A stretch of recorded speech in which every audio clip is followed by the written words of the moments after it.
Hello, everybody, and welcome to Ocean Classroom Live. My name is Alex DeCiccio, and I'm your host today for the second in our three-part series that's focused on the Regional Class Research Vessel Program, or the RCRVs. So before we get going and introduce our phenomenal guests that we have today, I just want to give you a little bit of information to start the program and kind of frame our conversation today.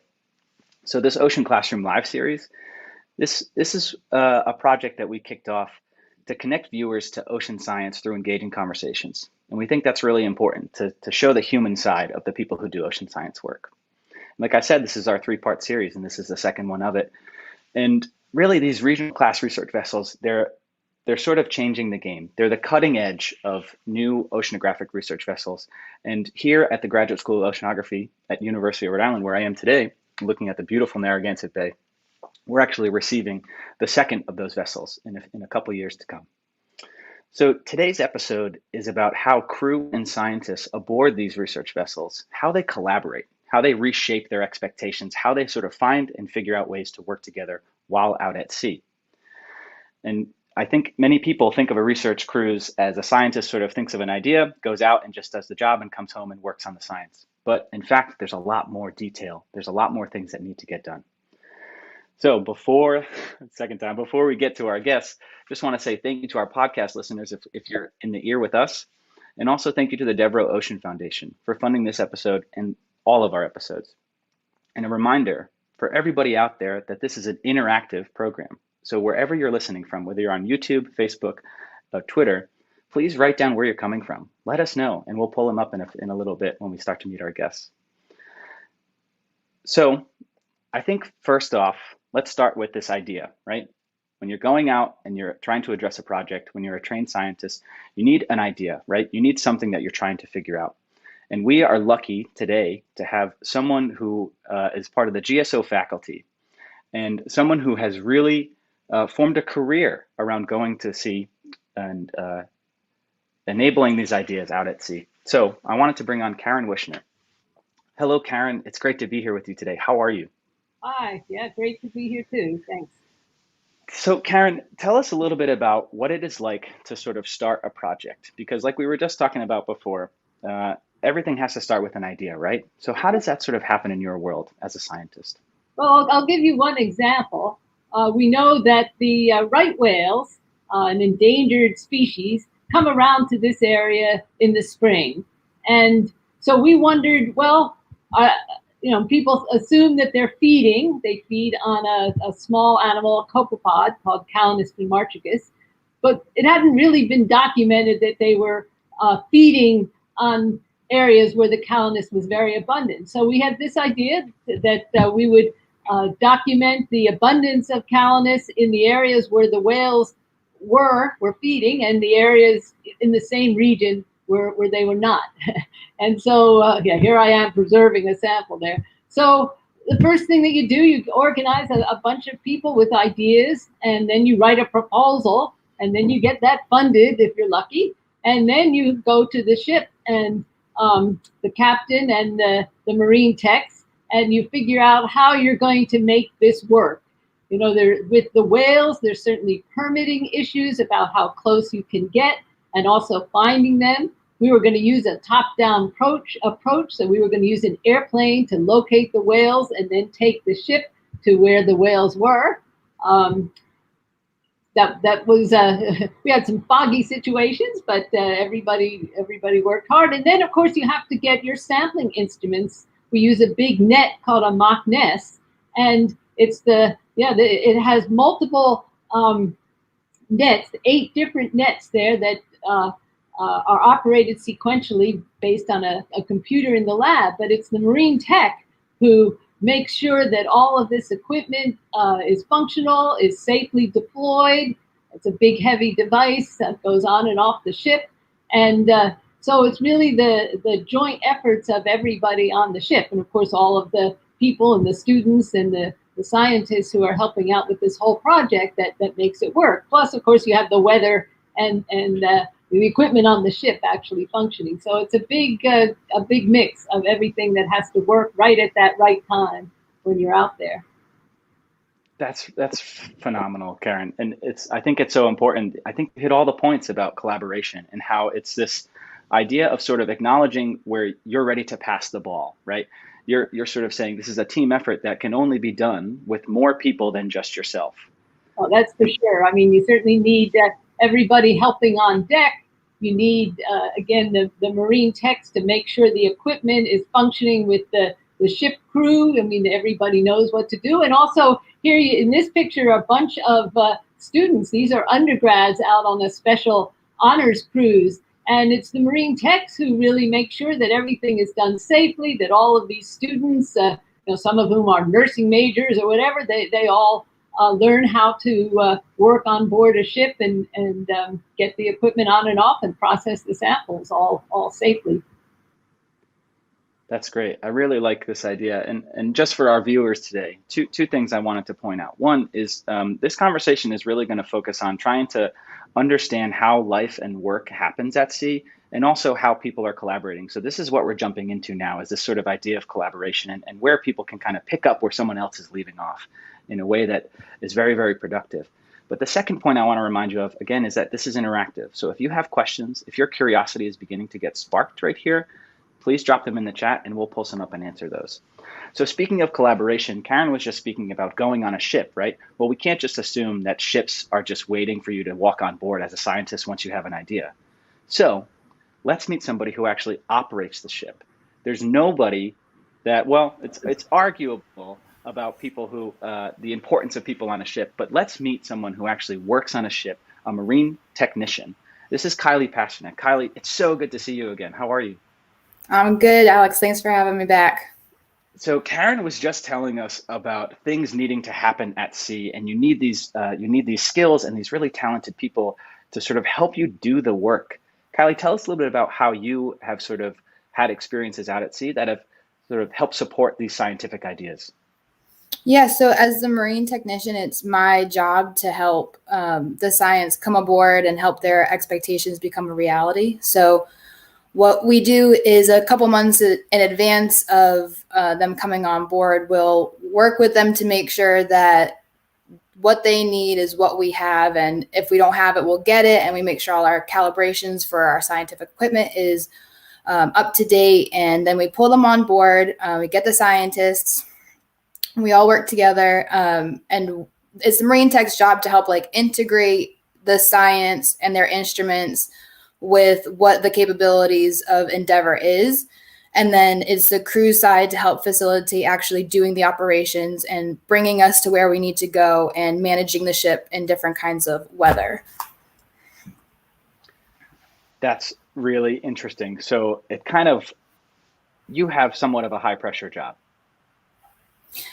Well, it's not my fault if the weather is bad, right? But it's my job to make sure that everything works. And so actually some of my favorite cruises are stuff when things kind of don't initially work the way you would expect them to, because then you can pull from all your resources that you've prepared as backups or for contingencies, and you can see just how all that prep work goes to good use. So there is a lot of pressure, but you do your job such that there are so many backups in case something does go wrong, you can salvage something. You can still get samples. You can still get the science that the scientists need. Oh, that's phenomenal. What is this here, Kylie? What are we looking at? I'm taking off. This is after Alvin dive, 9 degrees north of the equator. We're doing hydrothermal vent work, and I'm taking off a MISO GoPro camera that we had put on. And it was taking live, it was taking pictures during that whole cruise, and I'm taking off. I'm gonna service it and get off the science basket that I'm standing on to access it. That's phenomenal. It just seems like incredibly detailed work. And yes, I love that you pointed out the preparation aspect, because it seems like that's something that, yes, it might be really fun to be working out at sea, but you need to be really prepared to do so. Yeah. Prepared to adapt to change, right? And that's another reason why collaboration is so key at sea. So in terms of preparation, thinking about people who need to be prepared at sea. So we know the scientists need to be prepared. Their ideas need to be formulated and proposed and funded. Then we have the marine techs who need to conduct the work and be ready to adapt to this change and collaborate with the crew and the scientists and everybody else on these changing demands. But there's someone else who needs to be very, very prepared on a vessel, and that would be the captain of the vessel. And it just so happens we actually have a vessel here, the RV Endeavor at GSO, and we have the captain who is on the vessel right now down at our pier, who is sitting inside the bridge right there. This is not a live shot. Maybe season 3 will end up getting this to be a live shot, but right now this is a pre-recorded material of just seeing that bridge right there. And we're going to bring on Captain Chris Armanetti, who's sitting in this bridge. Captain Chris, it is so great to talk to you. How are you today? How are the conditions looking out there? Hi, Alex. Nice to see you. Yeah, looking beautiful day today. Joining you from the penthouse suite of the RV Endeavor. There we are. Wow. That's phenomenal. So, Chris, this is the office. Doesn't look like a bad day at the office today, sir. No, sir. So, about this idea of preparedness and sort of managing what happens out at sea, can you tell us a little bit about what happens in your day-to-day work?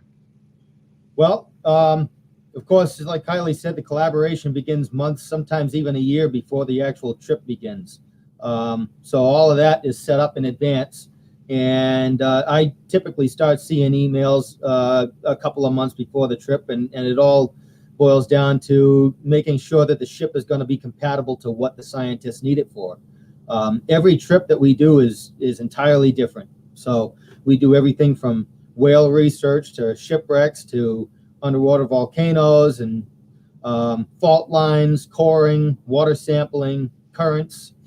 You name it, we do it. So the whole idea is to make sure that the ship is going to be compatible for the science that they need to do.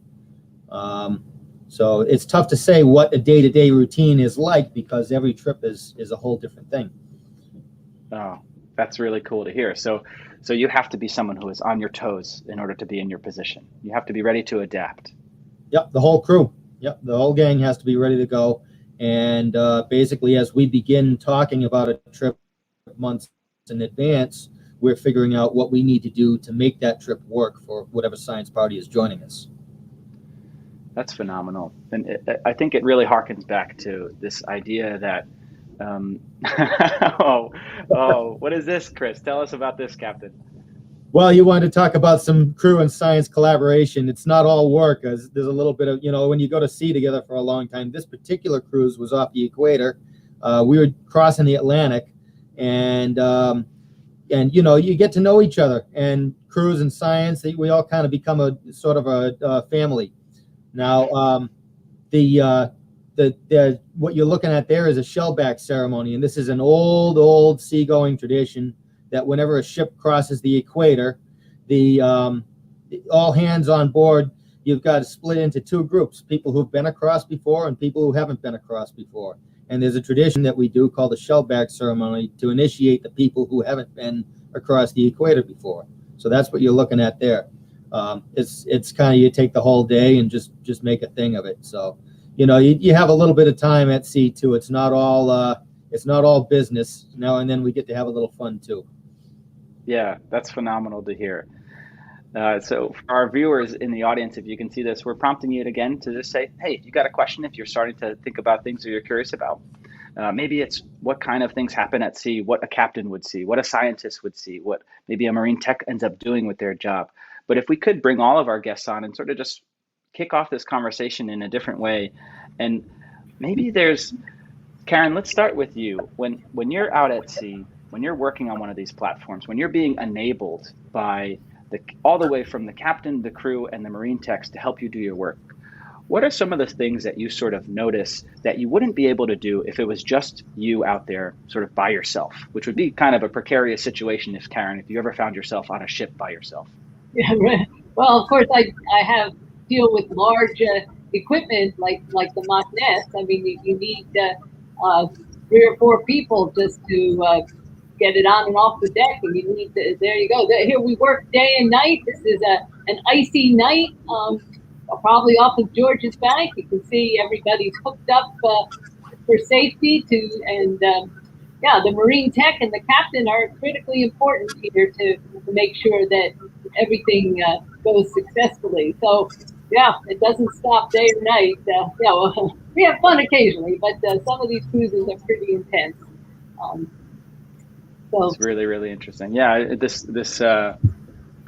really does seem like at the end of the day, there's and maybe this gets to Chris's image of the shellback ceremony. It's, you know, you can have fun with people that you enjoy being around, right?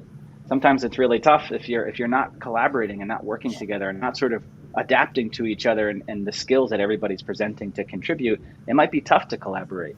But it seems like in the ship environment, it becomes sort of a familial atmosphere. It becomes sort of like a family-like atmosphere. Chris and Kylie, I'm curious about your perspective on that. Kylie, why don't we start with you first about this idea about like family collaboration? It's like having a bond while you're out working on these projects. Yeah, so I mean, I'm new to the endeavor. It's only been about a year since I've joined GSO, but it's an interesting ship to be on the endeavor because the crew is the same all the time. And like the crew, I'm full-time and the science come on board, and I'm actually a part of the science party as the marine tech. So I kind of like liaison between the people that are always on the ship that know the inner workings of the tendencies of the winches, how the ship handles, and kind of communicating that to like our extended family, if you will, which is like the scientists coming on board, and making sure they understand like what we can do and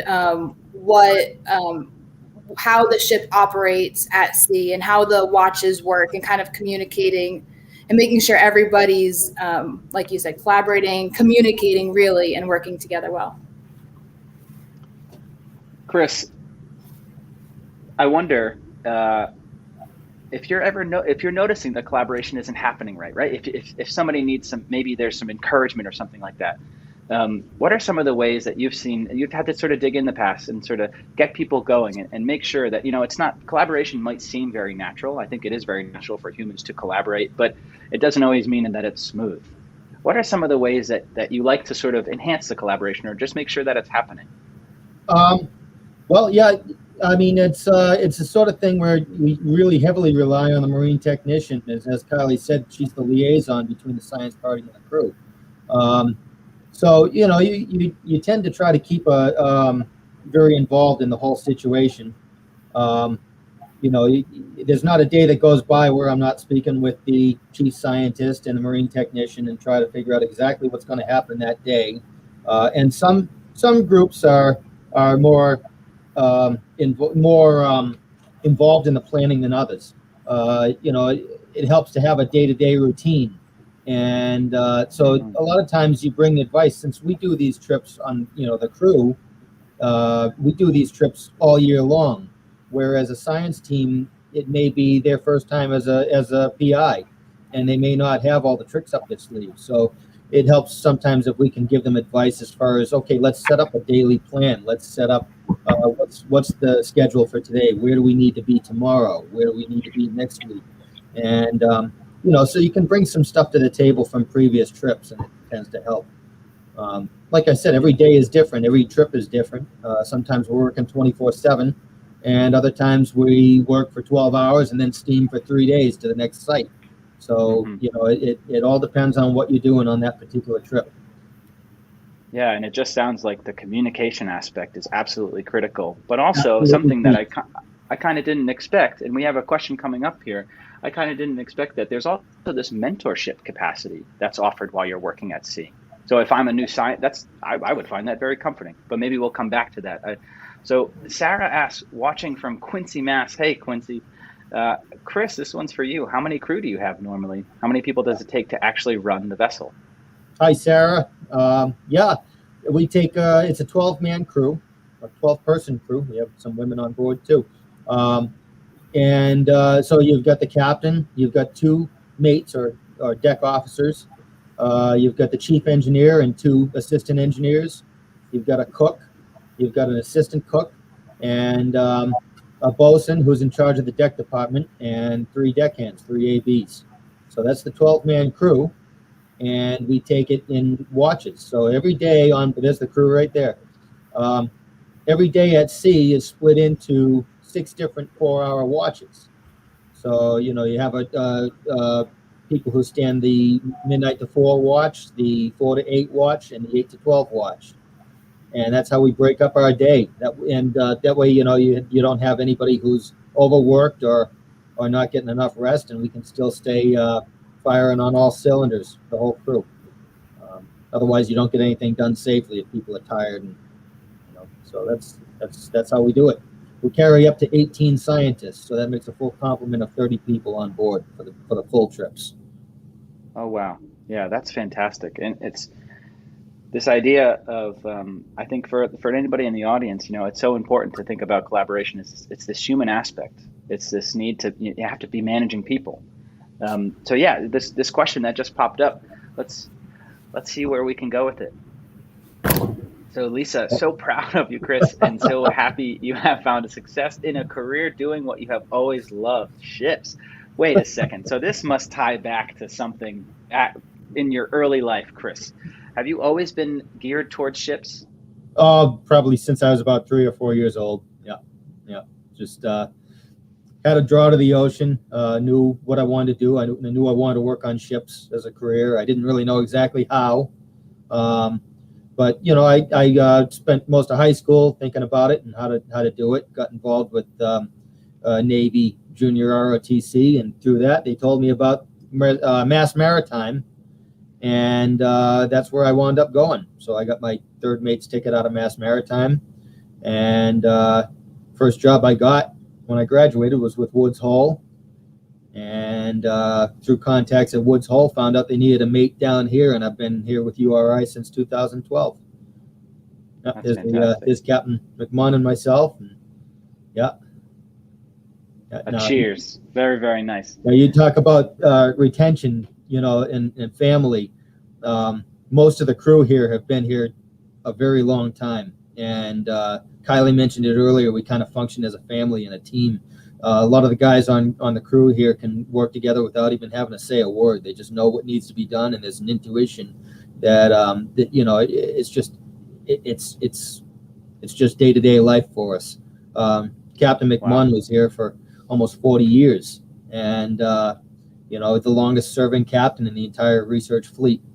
So it just goes to show you that when we come around the Endeavor, there's a lot of pride in the ship, and there's a lot of pride in working together on this crew. So it's an example for you right there. I think that's really important to note, this idea of recognizing the history and sort of bringing that with us today. And that's really cool, because that's something that I see a lot here at GSO. We're coming up on our 60th anniversary, and I think that's really important. And speaking of some of the history that we have here, Kylie and Karen, I'm really interested in something to address at this point. Kylie, you mentioned this is your first year here, and Karen, in doing a little bit of research about your career, I had no idea that you were one of the first female faculty member to reach tenure track in your career at GSO. That's just phenomenal. I was the first woman hired into a tenure track position here at GSO by the former Dean John Canal. So it's been a long, long time. So this is me on another ship, but all of the computer controls for that big net system that you saw, it's all being monitored inside the lab, and we're controlling the depth and when the net's open and that sort of thing. And then you go out to the deck to actually recover it and launch it. Oh, that's beautiful. Now, as someone who has sort of created a legacy and of working out at sea, and Kylie, you're just starting yours. What are some of the things that you're really looking forward to in this next part of your career? For me, it's figuring out what kind of science is getting done, what kind of science is getting funded, what kind of instruments are being developed. We were on a cruise recently where a scientist brought a cutting edge instrument on board because we know that shells in the ocean help take the carbon out of the water. And he had developed like this instrument to learn more about how that happens. And that's really exciting for me, is to figure out how science will be getting done 10, 20, 30 years from now, because the instruments that we have are great. But to see what else we can get for science, what other kind of samples we can do for them, that's really exciting for me and something I look forward to helping steward. Oh, that's really, really awesome to hear. And Karen, as someone who's been involved in science for their entire career and going to sea for so many years, I wonder, where do you see the future of science? What are some of these challenges that Kylie and Chris are going to be adapting to and collaborating with scientists with as they're going out? And I don't mean to say that you're all done, Karen, because I know you're still doing plenty of work and you're still very, very busy. Well, I think we're dealing with all of the climate issues these days, and a lot of new sophisticated instruments, as Kylie mentioned, and also the telepresence, the fact that we can communicate from the ship to shore so very readily now with video. And so people, even on shore, can be involved directly in cruise decisions. And the Inner Space Center and at GSO is a major developer of that whole specialty. Oh, thanks for the plug, Karen. We appreciate it here at the ISC at the graduate school. And I think that is something that we're working really hard on that aspect, is to figure out what would it be like if ships were more connected? What would it be like? What would we be able to do? And how would that also impact other people that are collaborating on ships? It's sort of this idea about enhancing this collaboration. And as we understand it, these regional class research vessels, this sort of context and frame that we're talking about today, these are vessels that are going to become equipped. They're coming already set up, equipped for this higher bandwidth connectivity that allows for people who are not on the ship to be collaborating with the three sort of types of people that we're talking to today: the scientist, the marine tech, and the captain. So one thing we really like to do here, as we sort of round the corner and head to the finish line of this program for the second episode, is we really like to sort of let our audience know sort of things that they can do, right? We do call this Ocean Classroom Live, and I think I said this last time, I was never one for homework, but I am one to work on projects and collaborate with one another. So I want to open this up to a collaborative little bit of conversation as we close out here, and just kind of prompt all of you to think about, from your context, from where you're coming from, what are some of the most important things that someone watching today, or maybe somebody listening to in the future, thank you for listening in the future, if that is you, what is something that they could be focusing on today that sets them up really well to do something that you find important?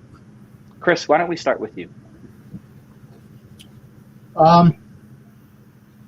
So what are you looking for? I'm not sure I'm catching you. What's something that, no problem, what's something that somebody in the audience can start to feel inspired by? Maybe they can start to sort of think about something a little bit more and expand their perspective of what they're thinking about today that could set them up for a career, maybe at sea, maybe what it's like to become a captain. Maybe it's just a personal story of something that you've seen at sea that you're like, you know what, this made it all worth it for me, all those hard years of working. Well, I would say if it's something that you want to become involved in, there's a couple of ways you could go about doing it. You could get in on the ship's crew side of it, the way I did, and you tend to see a wide spectrum of things that way. You get a little taste of every bit of oceanographic work that we're doing out here. Or you pick a specific field that you want to get involved in, be it oceanographic biology or marine geological work.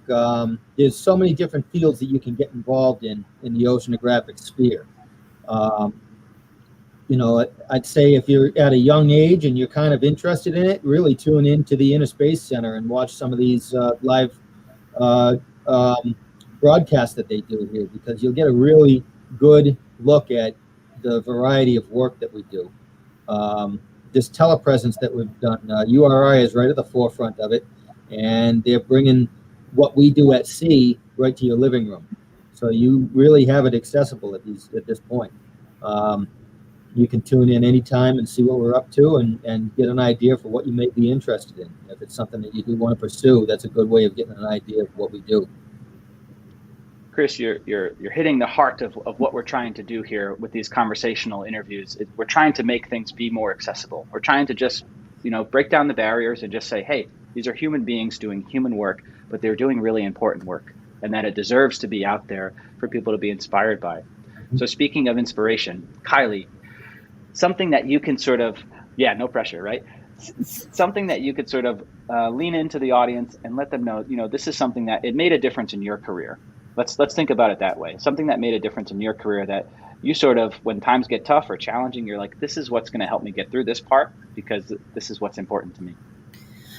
I don't know if I can answer it perfectly, but I'll just answer it honestly. I really love this job. I love this work. I love helping science get accomplished. And I came into it really later than most people.